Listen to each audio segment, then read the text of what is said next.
Hello guys, welcome back to my YouTube channel. For today's video, ako ay magluluto ng dark chicken rice since dalawa lang yung aking pakakainin tonight. So, parang ito lang yung parang isahang luto. May dark chicken rice, ito yung mga ingredients niya. May chicken ako. May coriander, may ginger, garlic, onion, tapos dried mushroom. Soak ko lang siya sa mainit na tubig, tapos hihiwain ng ganito para lumambot. So I have also rice, 2 cups of rice. Yan. So the next step is i-marinate ko yung chicken. Marinate ko ang chicken ng Chinese cooking wine, dark soya sauce, oyster sauce, and soya sauce. Siguro tansyahan lang yung aking pag-marinate kasi it depends sa dami ng chicken. So parang ma-marinate ko lang siya ng 1 tablespoon ng Chinese cooking wine, 1 tablespoon of oyster sauce, 2 tablespoon of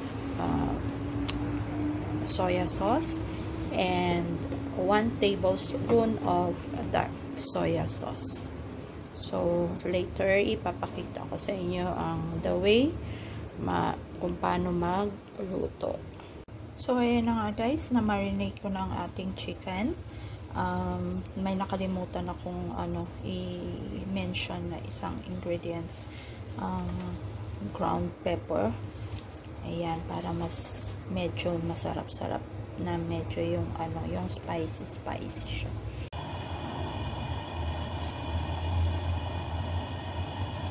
So, ayan na nga guys, i-heat up lang natin yung pot. Tapos pala, yung gagamitin kong oil dito is sesame oil. Para siya mabango.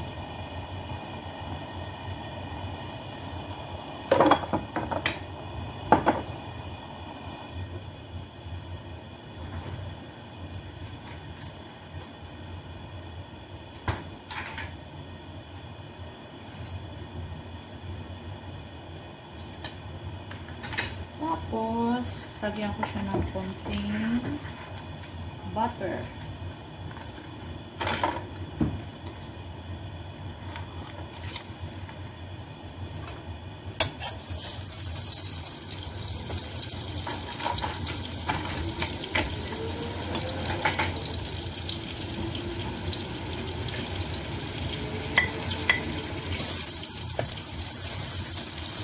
Inuna ko yung ginger, I mean.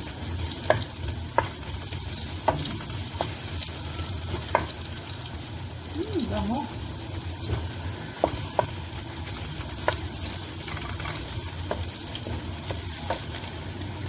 Ginger, and then garlic.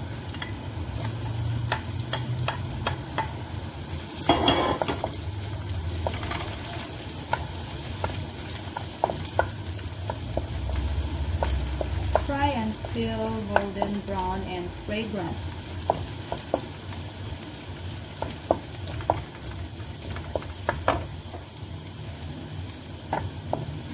Mekos-mekos na to guys. So ayan na nga. Ito yung naaamoy ko na. Tansyahin nyo lang yung apoy. Pag alam nyo na medyo masusunog na, i-low nyo lang. Then, pag medyo brown na yung garlic, yung, onion.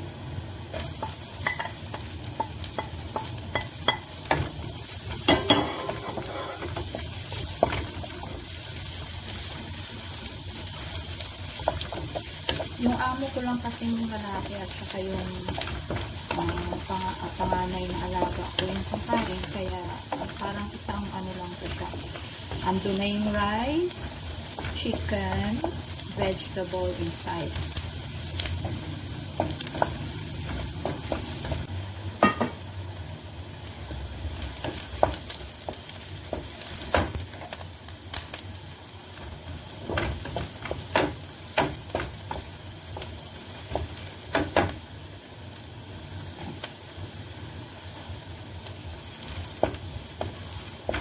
Ayan, okay na.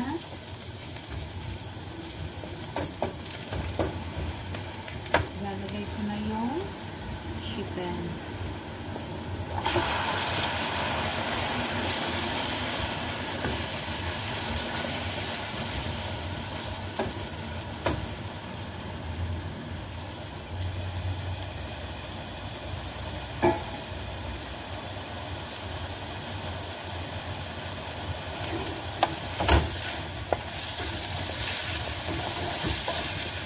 Isangkotsa ko lang yung chicken guys until makakuk ko na para mawala lang yung lansa.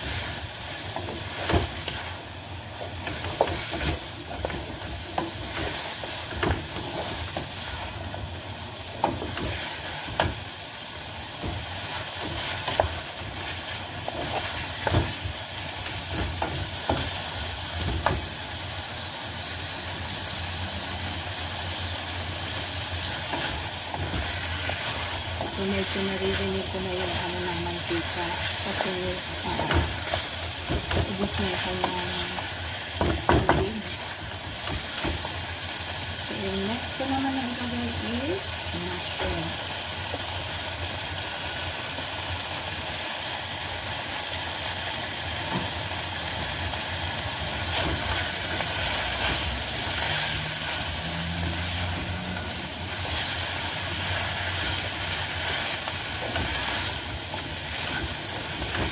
Mekos na, sabi ni Insan, mekos na.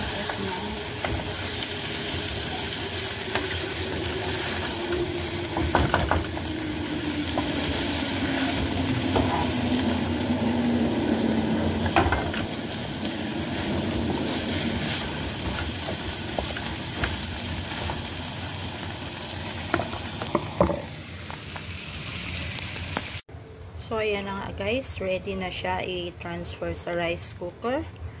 Tapos, kung para ka lang nagsasaing, tapos lagyan mo din siya ng water. Since meron akong sabaw ng binabad ng mushroom, yun ang ilalagay ko. So, ayan na nga guys. Nalagay ko na siya sa rice cooker. Lalagyan ko siya ngayon ng tubig at saka tansyahin ko pa yun yung timpla niya. So, dadagdagan ko uli ng mga ingredients na yun kung anong kulang sa panlasa. Iyon. So, ayan na nga guys. Nadagdagan ko siya ng tubig. Dinagdagan ko pa siya ng 2 tablespoon of soya sauce. And 1 tablespoon of Chinese cooking wine.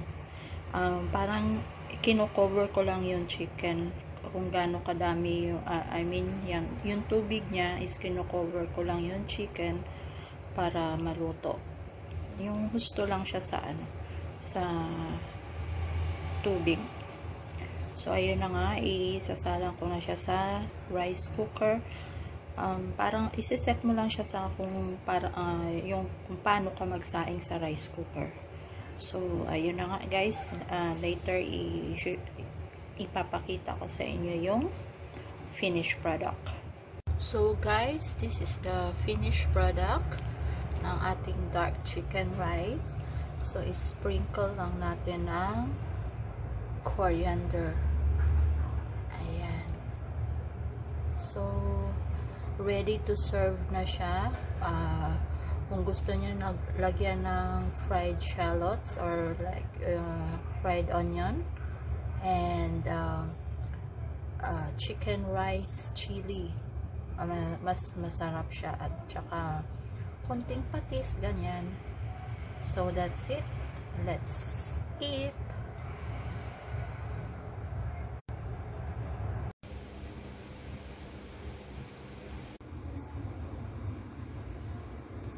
So, ayan na nga guys. Let's eat.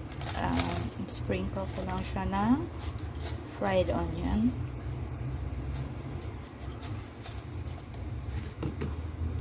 Ayan. Tsaka medyo matabang siya sa akin kasi ayaw nila ng maalat. So, lagyan ko ng konting patis. Fish sauce. So, since ayaw pa nilang kumain, so mauuna muna ako. Okay. Yummy. Let's eat.